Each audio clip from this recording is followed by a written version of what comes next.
Hello there, Wasteland Weirdos, and welcome to the finale of this Fallout Wasteland Warfare Battle Report series. In the final scenario of the To the Rescue campaign, the Mechanic's forces have arrived at an Institute encampment. They've captured several innocent Wastelanders and are preparing to teleport away with them to some unknown location, and we're going to stop it. Defending the camp, we have 2 Gen 1 synths with batons, 2 Institute laser pistols, a scientist, and a fully decked-out courser. Also, it's not pictured here, but there's a turret standing guard as well. The liberating forces of the Mechanist consist of the Mechanist themselves. They have their standard kit with their special armor, Mr. Handy Buzzblade, and the Protectron's Gaze laser pistol. They also have a Stealth Boy, an artillery smoke grenade, Squirrel Stew, and a Nuka Cherry. A free tech who's fully kitted out from scavenging en route. He's got a red flight helmet, dirty postman uniform, assault gas mask, and some robotic bits strapped on. He's also got some Queen Mirelurk meat that he can chow down on if he gets damaged or hungry. A battered Assaultron who's carrying the robot repair kit and Molotov cocktail. Biv E. Ridge, the Robo-Brain, with an Assaultron blade and its default laser. He's also got a fragile bobby pin, which gives him the ability to perform lockpicking tests.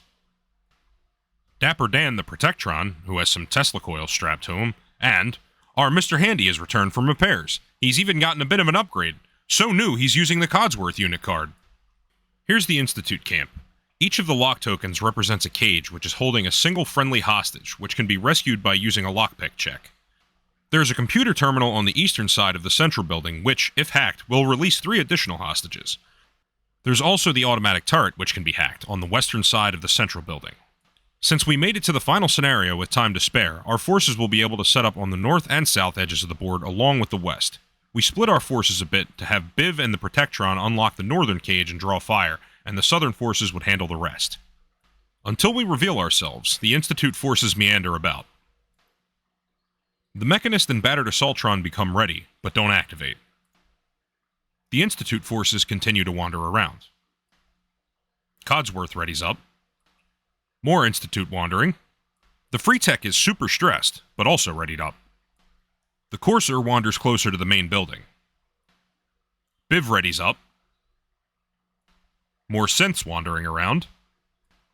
Dapper Dan readies up, and at that point, we have no more models to ready up, so it's time to go. The Mechanist pops their Stealth Boy before running into the fray.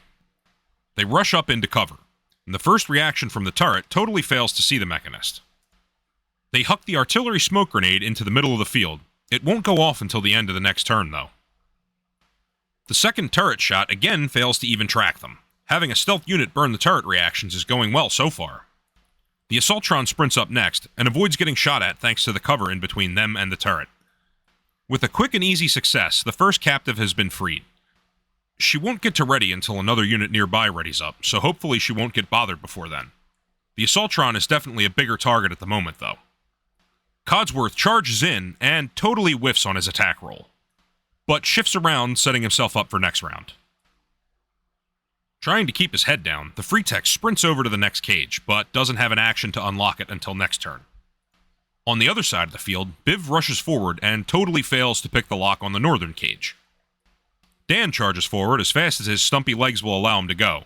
He doesn't have enough AP to attack the scientist, but at the end of his activations, his Tesla coils set off and zap a point of damage.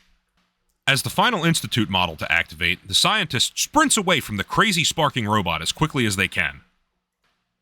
At the end of turn 1, 1 captive is freed, and we have folks ready to try for 2 more. A great start. At the start of turn 2, a new item is dropped from the sky. Starting off, the Mechanist readies themselves. Triggering off that, the battered Assaultron also readies up. And since a friendly model within presence is readied, our hostage is also able to become ready.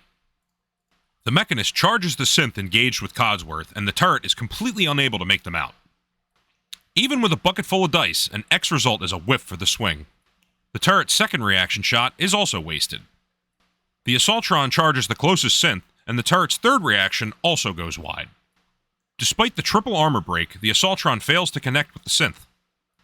With the turret's reactions all spent, the hostage is free to get out of dodge. The Courser activates and drills 2 shots into Biv. Fortunately, his armor holds, and even with 2 hits, he gets away with only 1 damage. With the courser and closest synth distracted, Codsworth jets over to the computer terminal and hacks it, freeing 3 more hostages. The scientist activates, gets further away from the melee, and fires at the Assaultron. They hit, but its armor holds. Biv activates and pops the lock on the cage, freeing yet another hostage. His fragile bobby pin snaps, so he won't get another opportunity to free anyone else. Fortunately, he doesn't need to. He fires a shot downrange, but misses wildly. The synth engaged with the battered Assaultron frantically tries to blast its way out, but only succeeds in chipping 1 damage in. Dan barges in, and despite a massive roll, still fails to connect. His Tesla coils don't fire off either. The Synthy's next 2 tries to retaliate, but whiffs first and then plinks off the Protectron's armor. The Free Tech fails his first unlock attempt, but then successfully frees the final hostage. Another synth joins the fray with the battered Assaultron, and with buckets of extra dice is able to hit 2 more damage into it. The synth engaged with the Mechanist tries to swing at them, but cannot locate them with the Stealth Boy still active. Wrapping up turn 2, the artillery arrives. 4 damage drops into 2 synths and the turret. At the end of turn 2, things are continuing to go well. All the hostages have been freed or already escaped. The artillery barrage has done lots of damage, and our forces are doing fairly well at avoiding damage themselves. At the start of turn 3, gusts of wind make grenades scatter further. Good thing this wasn't the case in turn 1. Codsworth starts off, and when he readies up, all the hostages nearby are also able to do so as well. They're all able to sprint themselves off the board. 3 more successful rescues. With his own activation, Codsworth jets back into combat alongside the Mechanist, and slices 2 damage into the back of the synth. The synth fighting Dapper Dan tries futilely to get any more damage through his thick armor. The Free Tech activates, allowing the hostage nearby to also activate and get away. The Tech also joins the melee with an improvised attack, and even with extra dice, still fails to make an impression with an X result. The synth with the Institute laser pistol tries to take a shot in melee against the Assaultron, but can't connect. The battered Assaultron finishes off the wounded synth and puts another 2 damage onto the next one. Murderbot's gonna murder. The heavy laser turret can't land a shot during the whirling damage spree due to the terrain in the way. The courser activates and drills 4 more damage into Biv across 2 shots. Good thing he had already freed his hostage. Dapper Dan the Protectron fails to land any damage himself on the synth, but his Tesla coils go off and finish the job. The next synth activates and manages to get 2 more damage onto the damaged Assaultron. Biv activates, allowing his hostage to activate and escape. With this final departure, our forces have successfully rescued all of the captured settlers. The Institute teleports away, though I'm sure this won't be the last we've seen of them. It was a long journey, but success makes it all worth it. This was a fun campaign to play through, and we hope that you all enjoyed following along. Stay safe out there in the wasteland, but if you ever need aid, don't hesitate to call on the legions of the Mechanist.